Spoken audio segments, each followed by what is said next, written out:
আজকে বেশ কিছু ব্রেকিং খবর আছে। আমি আপনাদেরকে সেই ব্রেকিং খবরগুলো দিতে চাই। আপনারা কি শুনতে পাচ্ছেন স্পষ্ট ক্লিয়ার? আমাকে একটু কমেন্ট করে জানান যে সব ঠিক আছে কিনা। ডোনাল্ড ট্রাম্প ইরানের ভয় কি আবার পিছু হটতে যাচ্ছে? সব ঠিক আছে, কমেন্ট আসছে অনেকগুলো, আমি দেখতে পাচ্ছি। আমাকে জানাবেন আপনারা শুনতে পাচ্ছেন, দেখতে পাচ্ছেন। ওকে, প্রথম বিষয় হলো যে গত 3 দিন আগে আমি আপনাদের খবর দিয়েছিলাম যে আমেরিকা আক্রমণ করতে যাচ্ছে ইরানে, কিন্তু হঠাৎ করে সেই আমেরিকা হঠাৎ করে পিছু হটলো। কোন একটি অদৃশ্য কারণে আমেরিকা পিছু হটেছে। এরপর আমেরিকার সাথে ইসরায়েলের দূরত্ব বেড়ে যায়। কিন্তু ডোনাল্ড ট্রাম্প নাছোড়বান্দা, তিনি যুদ্ধটা করবেন। তিনি বারবার তার সেনা জেনারেলদের ডাকছেন, মিটিং করছেন কিভাবে ইরানের উপর প্রতিশোধ নেওয়া যায়। কারণ ইরান ছোট দেশ, আমেরিকা বড় দেশ। বড় দেশের কাছে ছোট দেশ কেন হার মানছে না, কেন নতি স্বীকার করছে না? কিন্তু ইরানের ইতিহাস বলে ইরান তো আমেরিকার আগে জন্ম নিয়ে একটি দেশ। তাদের ইতিহাস বলে তারা কখনো কারো কাছে নতি স্বীকার করেনি, সেটা ভালো হোক আর খারাপ হোক, বাট ইতিহাস বলে নতি স্বীকার করেনি। এখন কি হবে? আমি আপনাদেরকে একটা ছবি দেখাই। প্রথম একটা ছবি আপনারা আমার স্ক্রিনে দেখতে পাচ্ছেন। এই যে ভদ্রলোকে দেখতে পাচ্ছেন, তিনি সিআইএ প্রধান, মার্কিন যুক্তরাষ্ট্রের যে সিআইএ তাদের এজেন্সি বা গোয়েন্দা বাহিনী, তার সাবেক প্রধান। তার নাম হলো ডেভিড প্যাট্রিয়াস। তিনি আজকে আমেরিকার প্রেসিডেন্ট ডোনাল্ড ট্রাম্পকে বলেছেন যে আপনি এই যুদ্ধটা করবেন না, কারণ এই যুদ্ধটা আমেরিকার জন্য কোনো রেজাল্ট বয়ে আনবে না। এই যুদ্ধটা আমেরিকার জন্য কেবল ধ্বংস আনবে। তিনি তার অভিজ্ঞতা থেকে বলছেন যে তিনি যেহেতু আমেরিকার সবচেয়ে বড় গোয়েন্দা বাহিনীর প্রধান ছিলেন, তিনি বলছেন যে আমি যতটুকু জানি আমাদের পূর্বের অভিজ্ঞতা আর ইরানের অভিজ্ঞতা এক হচ্ছে না। ইরান আমাদের পাল্টা যে প্রতিঘাত করবে, সেখানে মার্কিন 40 থেকে 50,000 সেনা ফেরত নাও আসতে পারে। দ্বিতীয় আরেকজনের ছবি দেখায় আপনাদেরকে, আপনারা আমার স্ক্রিনে দেখতে পাচ্ছেন হয়তো। দুঃখিত, একই ছবি আবার আসছে। ইনি হলেন, আপনার স্ক্রিন দেখতে পাচ্ছেন তো না? এই ব্যক্তির নাম হলো, ইনি হলেন মার্কিন বর্তমান যে সেনাবাহিনী রয়েছে তাদের একজন উচ্চ পর্যায়ের general, joint chief of staff chairman. বুঝতে পারছেন তো, সেনাবাহিনীর সবচেয়ে গুরুত্বপূর্ণ পদের ব্যক্তি। তার নাম হলো ডেইন কিং। এই ডেইন কিং, যিনি সম্প্রতি এই কয়েক মাস আগের কথা, যে ভেনেজুয়েলার প্রেসিডেন্ট মাদুরোকে তুলে নিয়ে গেছিল আমেরিকা একটি অপারেশন চালিয়ে, সেই অপারেশনের প্রধান ছিলেন এই ডেইন কিং। এই ভদ্রলোক ঠিক একইভাবে আমেরিকাকে উদ্দেশ্য করে বলেছে, অর্থাৎ ট্রাম্পকে উদ্দেশ্য করে বলেছে যে এই যুদ্ধটা আমাদের জন্য একটা বড় অভিশাপ হতে পারে। অর্থাৎ তিনি বলছেন যে আমি ভেনেজুয়েলায় যে অপারেশন করেছিলাম তার আগে যে হোম ওয়ার্ক করেছি, সেখানে আমাদের সম্ভাব্য বিজয়ের প্রত্যেকটি বিষয়ের ইঙ্গিত পেয়েছি। কিন্তু ইরানের ব্যাপারে আমরা যে তথ্য পাচ্ছি, এই তথ্য বলছে আমরা ইরানে পরাজিত হতে যাচ্ছি। আমাদের জয়ের সম্ভাবনা মাত্র 10 থেকে 15%। তো এই 10 থেকে 15%-এর সম্ভাবনা নিয়ে আমরা কি করে লড়াইটা করব? এই দুজন হাই অফিসিয়াল শুধু নয়, আজকে আমেরিকার বড় বড় জেনারেলরা ট্রাম্পের সাথে বৈঠক করেছেন এবং তারা প্রত্যেকে ট্রাম্পকে বলেছেন যুদ্ধটা না করতে। কিন্তু ট্রাম্প বান্দা নাছোর, তিনি মিস্টার নেতানিয়াহুর আহ্বানে যুদ্ধটা করতে চাইছেন। আজকে মার্কিন বড় বড় গণমাধ্যম, Wall Street journal, financial time এবং আরো বেশ কিছু গণমাধ্যম প্রকাশ্যে যে সংবাদগুলো দিচ্ছে, আমেরিকা বড় বিপর্যয়ের দিকে যাচ্ছে ডোনাল্ড ট্রাম্পের ঘাটতাড়ামির জন্য। অর্থাৎ ডোনাল্ড ট্রাম্প যদি এই যুদ্ধটা করেন, শেষ পর্যন্ত তারা সোভিয়েত ইউনিয়নের রূপ নিতে পারে। কে বলছে? এটা সিআইএ প্রধান, যার নামটি একটু আগে আমি আপনাদের বললাম, ডেভিড প্যাট্রিয়াস। তিনি বলছেন যে এই যুদ্ধটা যদি আমেরিকা শুরু করতে চায়, হতে পারে এটা সোভিয়েত ইউনিয়নের পরিণতি আমাদের আসতে পারে, ভোগ করতে হতে পারে। তার মানে হলো আমরা এই যুদ্ধটা থেকে বড় কিছু পাবো না। তাদের এই পুরো আজকে যে মার্কিন জেনারেলরা ট্রাম্পের সাথে বৈঠক করলেন, সে বৈঠক থেকে যে বিষয়গুলো উঠে এসছে, আমি আরো আপনাদের ধারাবাহিক দিচ্ছি, কয়েকটা প্রেক্ষাপট আলোচনা করব এই আলোচনার মধ্যে। একটা প্রেক্ষাপট হলো, ট্রাম্প চাইছেন যুদ্ধটা করতে। তিনি বলছেন যে আমার ডিপ স্টেটের চাপ আছে, ইসরায়েল লবির চাপ আছে, যুদ্ধটা আমাকে করতে হবে। আর মার্কিন যত জেনারেলরা আছেন তারা বলছেন যে এই যুদ্ধ থেকে আমাদের প্রাপ্তিটা কি। প্রথম, আমরা আফগানে জয়ের সম্ভাবনা নিয়ে নেমেছি, 20 বছরেও জয় নিয়ে ফিরতে পারিনি। আমরা ভেনেজুয়েলায় মাদুরোকে তুলে আনতে পেরেছি, এটা শুধু আমাদের বিজয়। সিরিয়া থেকে আমরা বিজয় পেয়েছি, ইরাকে আমাদের বিজয়টা কি ছিল, এই বিষয়গুলো আসছে। তারপর তারা বলছেন যে আমরা যতটুকু জানি আমাদের তথ্যের আলোকে মিস্টার ইরানের সর্বোচ্চ নেতা আলী খামেনি তিনি এই যুদ্ধে কারবালাকে ফলো করছেন। বুঝতে পারছেন বিষয়টা? আমি আরেকটু খোলামেলা আপনাদের বুঝায় বলি। অর্থাৎ সাম্প্রতিক যতগুলো বক্তব্য দিয়েছেন ইরানের সর্বোচ্চ ধর্মীয় নেতা আয়াতুল্লাহ আলী খামেনি, সে বক্তব্যে তিনি বলেছেন যে আমাদের সামনে একটি শিক্ষার পথ আছে, একটি খোলা পথ, সেটা হলো ইমাম হোসেনের পথ, কারবালার পথ। কারবালায় জালিমের বিরুদ্ধে দাঁড়িয়েছিল হযরত মুহাম্মদ সাল্লাল্লাহু আলাইহি সাল্লামের নাতি ইমাম হোসেন, এবং সেখানে তিনি মৃত্যুবরণ অর্থাৎ শাহাদাত পর্যন্ত দাঁড়িয়েছিলেন এবং শাহাদাত বরণ করেছেন পুরো পরিবার সহ।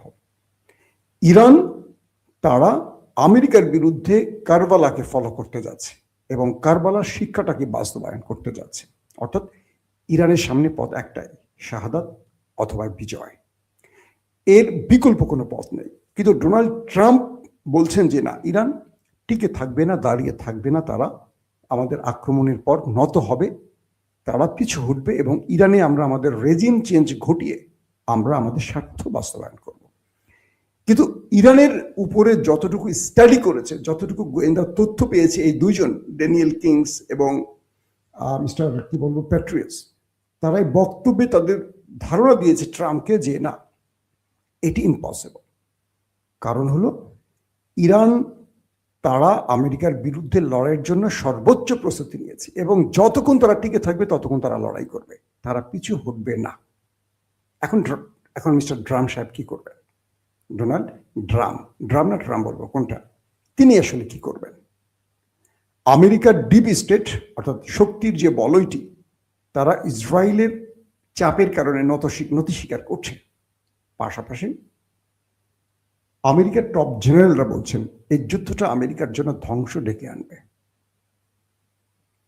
গোয়েন্দা সূত্রগুলো বলছে ইরান তারা তাদের সর্বোচ্চ যুদ্ধ প্রস্তুতি নিয়েছে এবং লং টাইম যুদ্ধটা করবে। অর্থাৎ আমেরিকা শর্ট টাইম যে বিজয়টা পাওয়ার জন্য তারা প্ল্যান করেছে যে তারা এয়ারক্রাফট ক্যারিয়ার থেকে অ্যাটাক করবে বা তারা যুদ্ধ বিমান থেকে অ্যাটাক করে কয়েকজন টার্গেটকে মেরে চলে যাবে, ইরান তার পাল্টা ব্যবস্থা নিয়েছে।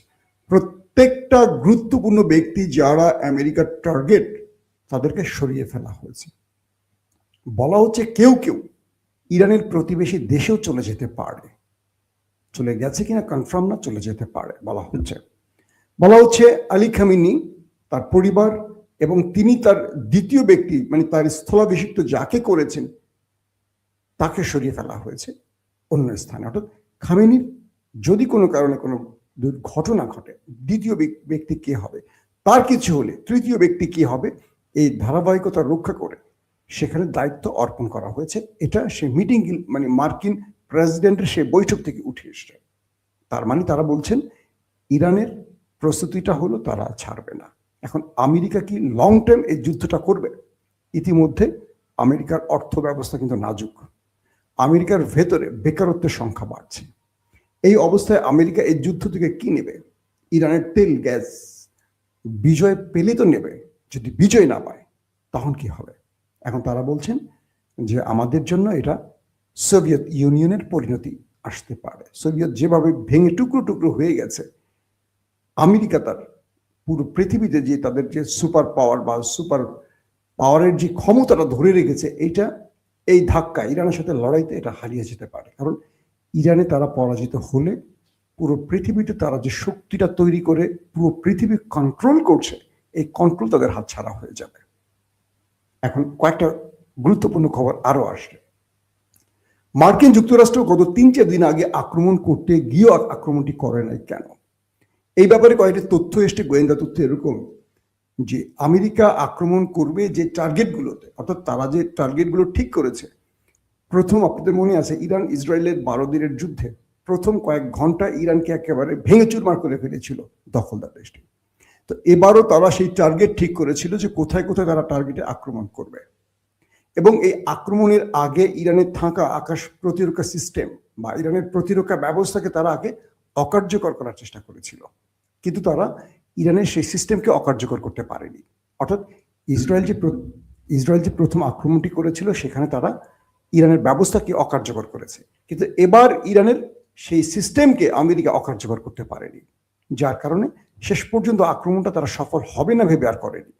কিন্তু এই মুহূর্তে যে বিষয়টি তৈরি হচ্ছে, ইরান একটা লং টাইম যুদ্ধের জন্য প্রস্তুতি নিয়েছে, এবং মার্কিন সেই জেনারেলরা বা সিআইএ প্রধানরা বলছেন যে আমাদের 40 থেকে 50 হাজার সেনা রয়েছে ইরানের আশপাশে। আমাদের এয়ারক্রাফট ক্যারিয়ার আব্রাহাম লিঙ্কনে 4.5 থেকে 5 হাজার সেনা বা তাদের পরিবার বা ক্রু রয়েছে। ইরান আক্রান্ত হলে এই জাহাজটি বা এই এয়ারক্রাফট ক্যারিয়ারটি আক্রান্ত হবে কনফার্ম। এদের নিরাপত্তা আমেরিকার প্রেসিডেন্ট আপনাকে দিতে হবে। এবং ইরানের আশপাশে মধ্যপ্রাচ্যে আমাদের যতগুলো ঘাঁটি আছে 40-50 হাজার সেনা আমাদের সেখানে অবস্থান করছে।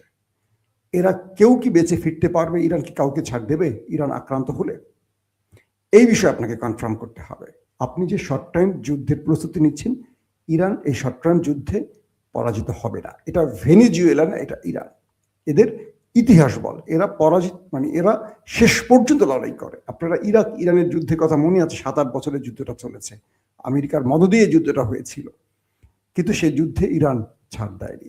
সাম্প্রতিক সময় আমরা যা দেখেছি যে ইসরায়েল এবং ইরানের যে 12 দিনের লড়াই, শেষ পর্যন্ত ইসরায়েলকে যুদ্ধবিরতির প্রস্তাব আনতে হয়েছে ট্রাম্পের মাধ্যমে। ইরান কিন্তু বিরতি চায়নি, ইরান অ্যাটাক করে গেছে। তো সবকিছু মিলে প্রক্সি বাহিনীগুলো, আশপাশের যে প্রক্সি বাহিনীগুলো আছে, ইয়েমেন, হিজবুল্লাহ, ইসলামিক রেজিস্ট্যান্স, আরো যারা আছে, এরা কিন্তু ইতিমধ্যে আধুনিক অস্ত্রশস্ত্র পেয়ে গেছে, এবং ইরান এদেরকে ডিরেকশন দিয়ে রেখেছে, যদি আমি আক্রান্ত হই তুমি একটা মধ্যপ্রাচ্যের আমেরিকান ঘাঁটিকে ঠিক রাখবা না, আক্রান্ত হলে গ্রিন সিগন্যাল দিলে প্রত্যেকটাকে তামা তামা করে ফেলবা। হ্যাঁ, আমেরিকা ইরানকে আক্রমণ করবে, ধ্বংস করবে, কিন্তু ইরান আমেরিকাকে ছাড়বে না। এখন আমেরিকার বিশ্লেষণটা হলো, এই লড়াই থেকে যদি আমরা কিছু না পাই, আমাদের লাভটা কি আসলে, আমাদের অর্জনটা কি? কিছু পেতে তো আমরা যুদ্ধে যাব, এখন কি করবে আসলে? ঠিক মতো আওয়াজ হয় না দাদা ভাই, আওয়াজ কি হচ্ছে আবারও? আলহামদুলিল্লাহ, সাউন্ড ঠিক আছে কেউ বলছেন, মাশাল্লাহ মাশাল্লাহ। আপনারা মাঝে মাঝে আমাকে কি বোকা বানান নাকি বুঝি না, সাউন্ড কি ঠিক আছে? লাইভে একটা প্রবলেম হয় কি জানেন, সাউন্ড হোস্টিং করা যায় না লাইভে। অডিওর ক্ষেত্রে যেটা হয় সেটা হলো যে আপনাদের নেট স্পিডের উপর ডিপেন্ড করে, বা লাইভে একটু প্রবলেম হয়। যখন আমরা পোস্ট প্রোডাকশনে যাই বা রেকর্ডেড ভিডিও করি, সেখানে কিন্তু প্যানেলে গিয়ে এডিট করতে গিয়ে আমরা সাউন্ড ঠিক করতে পারি। এখানে আমি কিচ্ছু করতে পারি না, আমি যা বলছি যেভাবে যাচ্ছে সব সেইভাবে আপনারা শুনতে পাচ্ছেন। এটা লাইভের ক্ষেত্রে একটা প্রবলেম। আর লাইফ টাইম বেশি করি কারণ আপনাদেরকে আপডেট খবরগুলো তাৎক্ষণিক দিতে চাই। রেকর্ডেড ভিডিওগুলো একটু লেন্দি হয় স্বাভাবিকভাবে। দর্শক, এখন যে বিষয়টি তৈরি হয়েছে, ট্রাম্প আসলে কি করবেন? ট্রাম্প কি ইরানে আক্রমণ করবেন? তার জেনারেলরা এখন পিছু হচ্ছে, তাকে বলছে যে এই যুদ্ধটা আপনি করবেন না, এই যুদ্ধটা আমাদের জন্য বিপদ ডেকে আনবে, আমাদের পরাজয় ডেকে আনবে, আমাদের জয়ের সম্ভাবনা খুব কম। আবার ইরান তার প্রস্তুতিগুলো নিয়েছে কিভাবে? ইরান একদম হার্ডলাইনে, ইরানকে রাশিয়া, চীন, উত্তর কোরিয়া ঘোষিতভাবে সাহায্য করছে বিভিন্ন অস্ত্রপাতি দিয়ে, কিন্তু আরো কিছু দেশ, বলা হচ্ছে পাকিস্তান, তুরস্ক সহ আরো কিছু দেশ যারা প্রকাশ্যে আসছে না, তারাও কিছু দিচ্ছে হয়তোবা ইরানকে। এখন এই ক্ষেত্রে ইন্টেলিজেন্স শেয়ারিং, বা এখানে আরো অনেক ওপেন সোর্স ইন্টেলিজেন্স শেয়ারিং, এবং এখানে আরো অনেক তথ্য ইরানকে দেয়া হচ্ছে প্রতি মুহূর্তে। আরব রাষ্ট্রগুলো আমেরিকার পাশে এই মুহূর্তে নেই, তারা বলছে যে না, আমরা আমাদের কোনো আকাশ বা ভূমি তোমাদের ইরানে আক্রমণে দেব না। তাহলে কি করবে? এখন সিরিয়া থেকে সেনাদেরকে নিয়ে এসছে ইরাকে, এবং এখান থেকে তারা এই যুদ্ধটা করতে চায়। সবকিছু মিলে ইরান আরেকটা কারবালার জন্য প্রস্তুতি নিচ্ছে। লড়াইটা শেষ পর্যন্ত আসলে কোথায় গিয়ে থামবে। আবার আমেরিকার গোয়েন্দা সংস্থা, আমেরিকার টপ জেনারেলরা ট্রাম্পকে পিছে সরতে বলছে যে আপনি আলোচনার মাধ্যমে সমাধান করুন, কিন্তু যুদ্ধে আপনি সমাধান খুঁজতে যাবেন না। এখানেও আরো কিছু তথ্য আসছে। ইরান কয়েকটা বড় রকম পরীক্ষা ইতিমধ্যে চালিয়েছে, যেটা আমেরিকা জেনেছে। তারা পানির নিচে বা উপরিভাগে, এর মধ্যে তারা হরমুজ প্রণালীকে টার্গেট করে মিসাইল অ্যাটাক চালিয়েছে। চীনের কিছু ভয়ঙ্কর অস্ত্রপাতি ইরানে এসে পৌঁছেছে, যেগুলো ইরান মার্কিন সাবমেরিন, মার্কিন এয়ারক্রাফট ক্যারিয়ার, মার্কিন মিসাইল বা মার্কিন প্যাট্রিয়ট বা মার্কিন থার্ড কিংবা মার্কিন F-35 ধ্বংসের জন্য ইরানের হাতে পৌঁছে গেছে। এটা মার্কিন গোয়েন্দাদের তথ্যের আলোকে। তার মানে ইরান ডু ডাই ম্যাচ খেলবে, আমেরিকা খেলতে চাচ্ছে একটা ওয়ান-ডে ম্যাচ বা একটা T20 ম্যাচ। ধাম করে 2 দিন অ্যাটাক করে শীর্ষ নেতাদের মেরে ফেলবে, টপ জেনারেলদের মেরে ফেলবে, IRGC গোয়েন্দা বাহিনী, বিমান টিমান এদের প্রথম সারি কয়েকটা মেরে ক্ষমতা দিয়ে দিবে মিস্টার মাসুম মাহবুবের কাছে, যে তুমি পুতুল সরকার হয়ে বসে থাকবা। কিন্তু ইরানের মধ্যে ইতিমধ্যে যে বিক্ষোভ চলছে, এখানেও ইরানের জনগণের বিশাল সংখ্যক একটা গোষ্ঠী আলী খমেনির পক্ষে আছে। এখানেও বড় রকম সাফল্য আমেরিকা পাচ্ছে না। সবকিছু মিলে ইরানের ভেতরে অনেক বড় বিশ্বাসঘাতক আছে, সত্য কথা। কিন্তু রাষ্ট্রীয় বাহিনী বা IRGCর মতো যে বিশাল শক্তিধর বাহিনী আছে, শুধু দেশ না দেশের বাইরেও যাদের ব্যাপক শক্তি আছে, এই বাহিনীটি এখন পর্যন্ত আলী খামেনির নির্দেশ ফলো করে চলছেন। তবে রাষ্ট্রের ভিতরে যারা বিশ্বাসঘাতক আছে, এখনো টপ কমান্ডারদের মধ্যে বা টপ লিডারদের মধ্যে তাদের অবস্থানটাকে বা তাদের স্থানটাকে সেভাবে দেখা যায়নি। কারণ এখন পর্যন্ত ইরানে যারা শাহাদাত বরণ করেছেন, এরা টপ জেনারেল, যারা বিগত 12 দিনের ইরান ইসরায়েল যুদ্ধে জীবন দিয়ে প্রমাণ করেছেন দেশের জন্য বা ইসলামী প্রজাতন্ত্র ইরানের জন্য তারা সর্বোচ্চ জীবন ত্যাগ করতে প্রস্তুত আছে। এই মুহূর্তে আমেরিকা কি করবে? পুরো আমেরিকার ইস্টাবলিশমেন্ট, ডিপ স্টেট বা জেনারেলদের মধ্যে এখন টানাটানি চলছে। একটা গ্রুপ চাচ্ছে ইসরায়েলের পক্ষে হয়ে যুদ্ধ করতে, আর একটা পক্ষ চাচ্ছে যুদ্ধটা না করতে। দর্শক, আপনি অবশ্যই কমেন্ট করবেন, ইরানে আমেরিকার আক্রমণটা কি হবে আমেরিকাকে সোভিয়েত বানানোর আরেকটি অবস্থা তৈরি হবে, বা আমেরিকা এখানে যুদ্ধে পরাজিত হচ্ছে, এটিকে আপনি ধারণা করছেন কনফার্ম, নাকি ইরান এখানে বিজয় পাবে? সবকিছু মিলে আপনাদের মন্তব্য অবশ্যই কমেন্টে জানাবেন। একজন লিখছেন ইরানের হাতে আমেরিকার পতন শুরু হবে। আমিও বিশ্বাস করি, কারণ আমেরিকার পতনের টাইম চলে এসছে।